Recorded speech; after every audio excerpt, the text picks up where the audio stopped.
बिस्मिल्लाहिर्रहमानिर्रहीम। अस्सलाम वालेकुम स्टूडेंट्स मैं उम्मीद करता हूँ कि आप सब खैरियत से होंगे।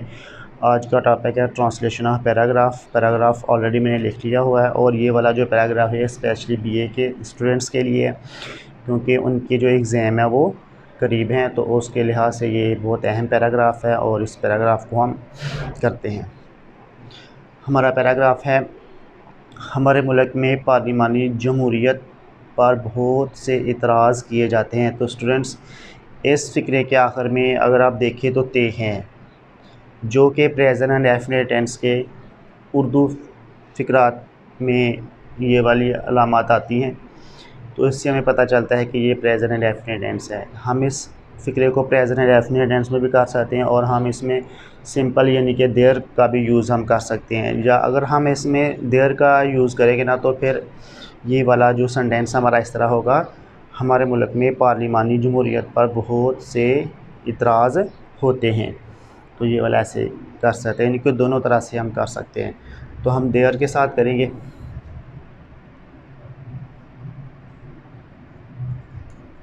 फ़िक्रा क्योंकि प्लूरल है इसलिए हम देयर के साथ आर लगाएंगे। देयर आर मैनी ऑब्जेक्शंस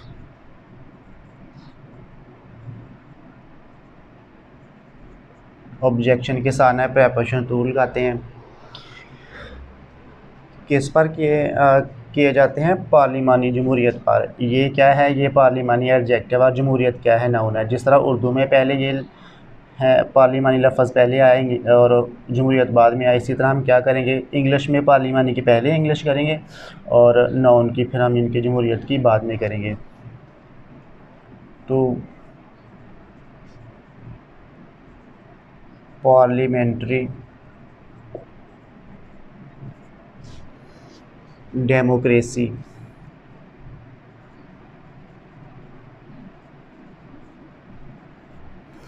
कहाँ पर? हमारे मुल्क में, in our country.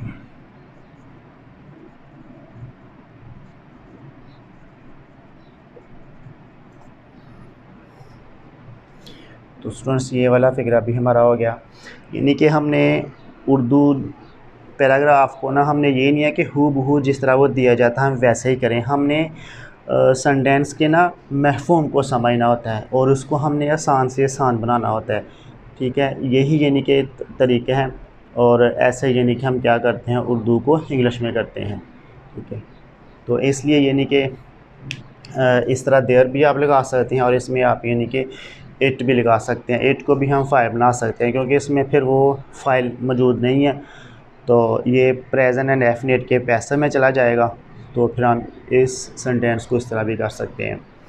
Next sentence है, कहा जाता है कि जमहूरियत इस मुल्क के मिजाज और हालात के मुताबिक नहीं है। हम लगा लेते हैं आगे। कहा जाता है, ये प्रेजेंट इंडेफिनिट का पैसिव है, कहने वाले का जिक्र नहीं है, तो लिहाजा इसका हम पैसिव में तर्जुमा करेंगे। इट इज़ सेड, और प्रेजेंट इंडेफिनिट का पैसिव बनाने के लिए हमें 3 हेल्पिंग वर्ब की ज़रूरत पड़ती है, इज़, एम और आर की। इज़ सिंगुलर के साथ आता है, आर प्लूरल के साथ और एम आई के साथ आता है। और पैसिव में किसी भी टेंस का पैसिव बनाना हो तो उसमें हम ऑलवेज़ थर्ड फॉर्म लगाते हैं। तो इतने ही क्या इंग्लिश हो जाएगी। इट इज़ सेड, आगे है दैट, कि जमहूरियत इस मुल्क के मजाज और हालात के मुताबिक नहीं। तो स्टूडेंट्स, इसमें भी हम क्या कर सकते हैं, सिंपल इज़ का इस्तेमाल कर सकते हैं क्योंकि इसमें वर्ब नहीं है। ठीक है, जिस फिक्रे में वर्ब या कोई एक्शन नहीं होता तो वहाँ हम क्या करते हैं, सिंपल इज़, एम, आर, अगर माजी में है तो वाजवा लगा के हम फ़िक्रे को इंग्लिश में कर सकते हैं। तो इसमें हम सब्जेक्ट किसको बनाएंगे, जमहूरियत को, इसको हम क्या बना लेंगे, सब्जेक्ट बना लेंगे। और फ़िक्रा हमारा क्या है, नेगेटिव है।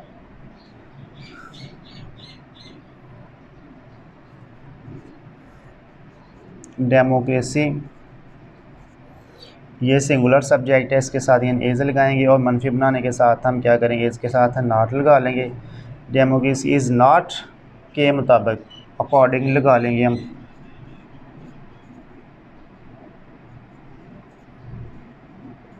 अकॉर्डिंग टू द मूड, इनके मिजाज की पहले हम इंग्लिश करेंगे, टू द मूड, और एंड के साथ आगे वाला हम लफ्ज़ मिलाएंगे। एंड कंडीशन भी लगा सकते हैं, सर्कमस्टांसेस भी लगा सकते हैं हालात के लिए। कंडीशंस इस मुल्क ऑफ दिस कंट्री।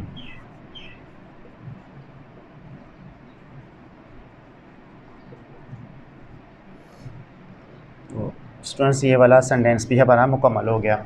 सारा सेंटेंस ऐसे होगा, democracy is not according to the mood and conditions of this country. Next sentence है, यहाँ तालीम नहीं है। तो स्टूडेंट्स इसमें हमने क्या करना है, तालीम की अदम मौजूदगी को ज़ाहिर करना है। यहाँ से क्या मुराद है कि पाकिस्तान में, ठीक है। तो जब हमने किसी चीज़ को तो अदम मौजूदगी को ज़ाहिर करना होना तो फिर भी हम देर लगाते हैं, और जब किसी को हमने किसी चीज़ की मौजूदगी को ज़ाहिर करना हो तब भी हम क्या करते हैं, देर लगाते हैं, ठीक है। तो इसमें हम क्या करेंगे, देर लगाएंगे। और फ़िक्र हमारा नेगेटिव है और ये सिंगुलर भी है, इसके साथ हम नो लगाएंगे। There is no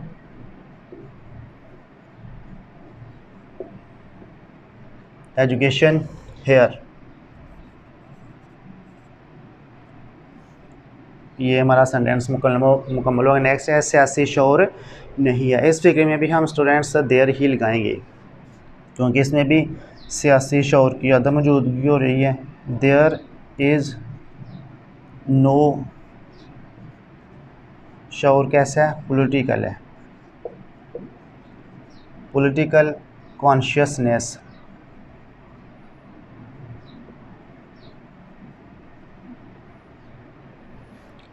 there is no political consciousness, यानी कि जो सियासी लफ्ज़ है ना, ये एडजेक्टिव है और शऊर इसमें क्या है, नाउन है, ठीक है। जिस तरह उर्दू में लफ्ज़ पहले, इसी तरह हमने इसकी इंग्लिश भी पहले कर ली। शऊर जिस तरह उर्दू में बाद में आ रहा है, इसी तरह इंग्लिश में भी क्या है, बाद में आ रहा है। अहले सियासत में किरदार नहीं है, यानी कि जो सियासत करने वाले लोग हैं उनके अंदर क्या है, किरदार नहीं है। अहल के लिए हम क्या करेंगे, अहल या अहले सियासत में किरदार नहीं है, अहले सियासत किरदार नहीं रखते हैं। दोनों तरह से हम कर सकते हैं। इसमें हम सिंपल इज़ का भी लगा सकते हैं और इसमें हम हैज़ भी लगा सकते हैं, ठीक है।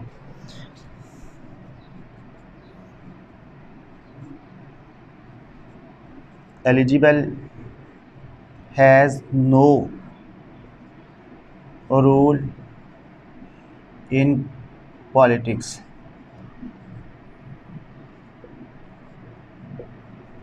इन पॉलिटिक्स इसमें हमने क्या किया है, इज़ लगाया है। ये वाला इज़ अपना सॉरी हमने हैज़ लगाया है। यहाँ हैज़ हम वहाँ लगाते हैं जब हम किसी चीज़ की मलकियत को ज़ाहिर करना हो, किसी चीज़ के ऊपर कब्ज़ा ज़ाहिर करना हो, तो तब हम क्या करते हैं, हैज़ और हैव लगाते हैं। नेक्स्ट सेंटेंस है, वो आए दिन अपनी वफ़ादारियाँ बदलते रहते हैं। ये प्रेजेंट एंड डेफिनेट है, क्योंकि इसके आखिर में क्या है, ते है, तो ये प्रेजेंट एंड डेफिनेट के मुताबिक करेंगे। और ये वाला जो सेंटेंस है ये प्लूरल है, तो हम क्या करेंगे, दे सब्जेक्ट बन जाइए, कीप इसमें वर्ब लगाएंगे हम, और कीप के बाद हमने जो वर्ब लगाना ना वो आईएनजी वाली सूरत में है, कीप चेंजिंग।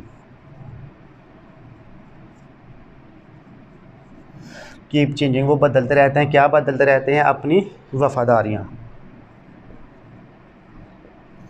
तो स्टूडेंट्स याद रखना, ये दे सब्जेक्ट है और इसके मुताबिक हमने क्या लगाया है, इसका पोजेसिव प्रोनाउन लगाया है, ठीक है। अगर जो भी यहाँ सब्जेक्ट होगा, ही होगा तो हेज़ आएगा, शी होगा तो हर आएगा, आई होगा तो एम आएगा, यानी कि आपने क्या करना, सब्जेक्ट के मुताबिक उसका प्रोनाउन लगाना होता है फ़िक्रे में।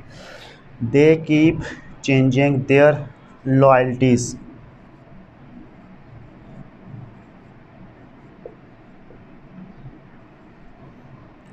वफ़ादारियाँ आए दिन या दिन रात, इसका भी आप इस तरह तर्जमा कर सकते हैं, day and night.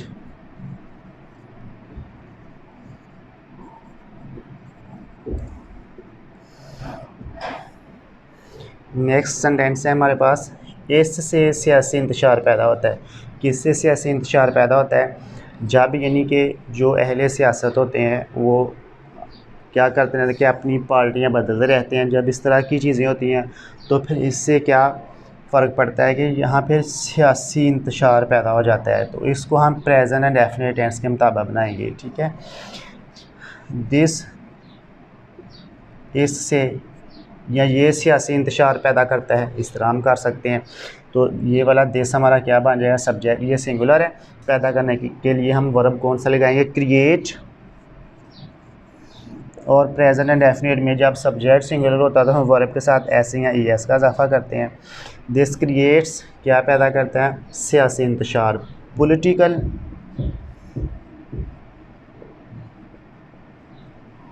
Political chaos.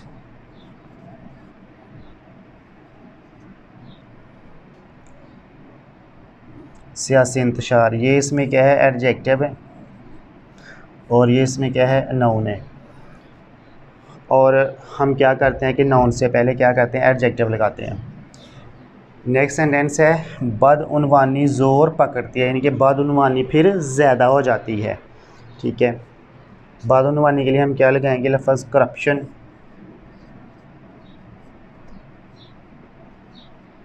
Corruption is rampant.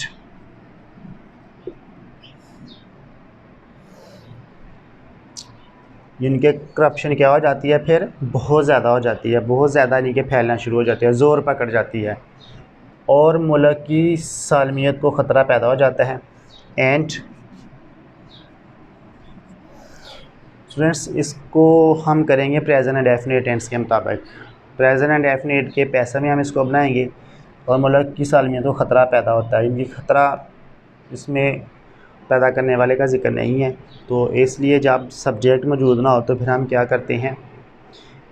Object को ही फ़ाइल बना लेते हैं। और मुल्क की सालमियत हम इसको क्या बना लेंगे? इसमें सब्जेक्ट बना लेंगे। एंड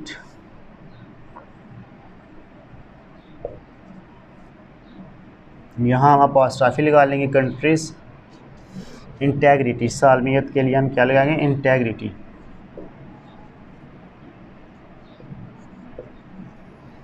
एंड कंट्रीज़ इंटेग्रिटी, क्योंकि सब्जेक्ट हमारा क्या है?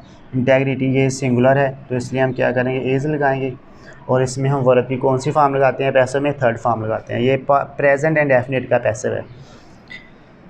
इज़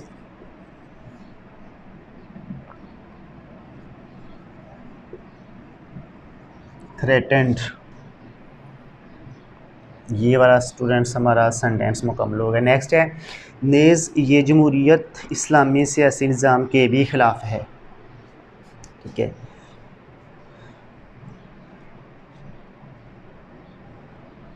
क्या करेंगे हम? नेज़ का जो तर्जमा है हम पहले भी लगा के कर सकते हैं, आल्सो हम पहले भी लगा सकते हैं, और यानी कि हम हेल्पिंग वर्ब के बाद भी लगा सकते हैं। ये भी सिंपल इसमें इसका इस्तेमाल है, इसमें वर्ब नहीं है, कोई एक्शन नहीं है, तो लिहाजा हम यहाँ क्या करेंगे? सिंपल इज़ का इस्तेमाल करेंगे। This democracy,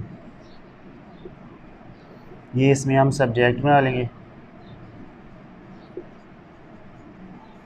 this democracy is also, is also, ये आल्सो क्या है? ये एडवर्ब है, और ये हम हमेशा सब उसके बाद लगाते हैं, हेल्पिंग वर्ब के बाद लगाते हैं। लेकिन इस फ़िक्रे में जो इज़ है ना, ये हेल्पिंग वर्ब नहीं है, बल्कि ये क्या है? लिंकिंग वर्ब है। हेल्पिंग वर्ब ये तब होता है जब ये किसी टेंस के अंदर आए, यहाँ कोई वर्ब होता है या कोई एक्शन होता है, तो फिर ये वर्ब हेल्पिंग वर्ब कहलाएगा, अदरवाइज़ ये क्या है? लिंकिंग वर्ब है। इज़ आल्सो अगेंस्ट,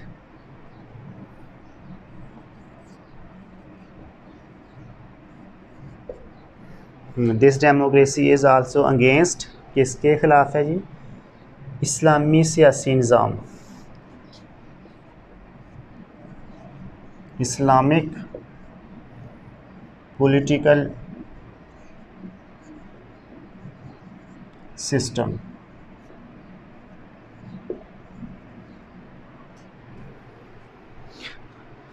और मगरब की इख्तरा है, एंड एंड के साथ हम क्या करेंगे, आगे वाला फ़िक्रा मिलाएंगे।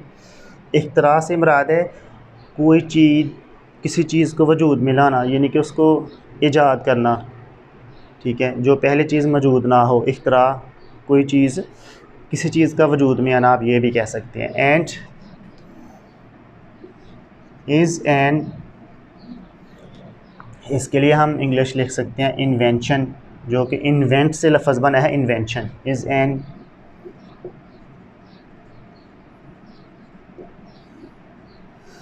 Invention of the West. तो स्टूडेंट सारा सेंटेंस ऐसे हो जाएगा, this democracy is also against the, sorry यहाँ द भी लगाना था, is the Islamic political system and is an invention of the West. Next sentence है, जहाँ बंदों को गिना जाता है तोला नहीं जाता। हम पहले ये यहाँ तक तर्जुमा करते हैं इस सेंटेंस का, फिर उसके बाद हम इसका करेंगे। जहाँ बंदों को गिना जाता है, ये प्रेजेंट एंड डेफिनेट टेंस है क्योंकि इसके आखिर में ता है, और ये प्रेजेंट एंड डेफिनेट का पैसिव है क्योंकि इसमें फ़ाइल मौजूद नहीं है। और जब किसी सेंटेंस में फ़ाइल मौजूद नहीं होता तो वो सेंटेंस हमेशा पैसिव के होते हैं। तो ये प्रेजेंट एंड डेफिनेट का पैसिव है।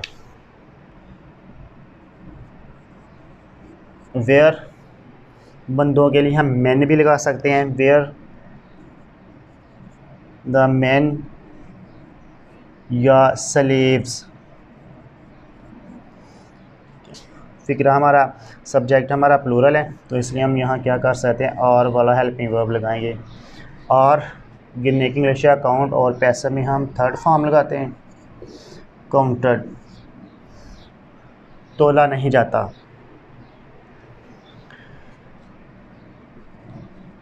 इज़ नॉट, ये भी पैसे में है, प्रेजेंट एंड डेफिनेट के पैसे में ही है। Is not Wade.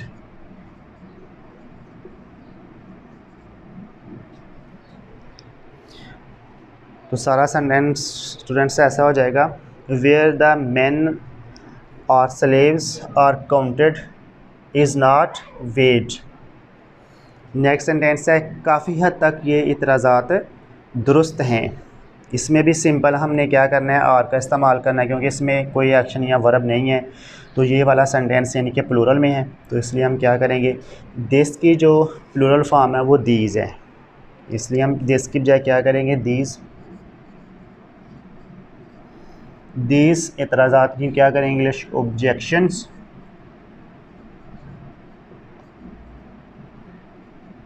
These objections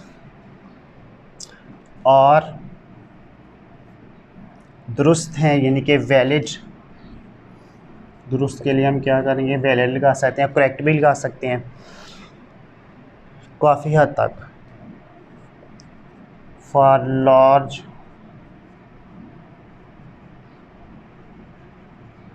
extent. तो स्टूडेंट्स सारा सेंटेंस ऐसे हो जाएगा, these objections are valid for large extent. तो स्टूडेंट्स ये हमारा पैराग्राफ है जो हमने उर्दू से इंग्लिश में किया है। तो मैं उम्मीद करता हूँ कि आपको ये पैराग्राफ पसंद आएगा। और स्टूडेंट्स आपके लिए ये है कि आपने अगर इसके ऊपर अपनी ग्रिप हासिल करनी है ना इस पैराग्राफ के ऊपर, तो इसके लिए आप क्या करें, ज़्यादा से ज़्यादा प्रैक्टिस करें। पहले आसान पैराग्राफ को लें, उनको करें, फिर आहिस्ता आहिस्ता आप मुश्किल पैराग्राफ की तरफ बढ़ें। तो जब इंशाल्लाह आप ये ज़्यादा से ज़्यादा प्रैक्टिस करेंगे ना, तो इंशाल्लाह आप इसके ऊपर यानी कि आप क्या कर सकते हैं, स्किल और कमांड हासिल कर सकते हैं। और जब आप इसके ऊपर स्किल हासिल कर लेंगे तो फिर आप इंशाल्लाह जो अपने ख्याल आते हैं आप आसानी के साथ आप यानी कि इंग्लिश में उसको यानी कि डिस्क्राइब कर सकते हैं, बयान कर सकते हैं। तो इसी के साथ मैं इजाज़त चाहता हूँ। इंशाल्लाह नेक्स्ट वीडियो में फिर मिलते हैं। अल्लाह हाफ़िज़।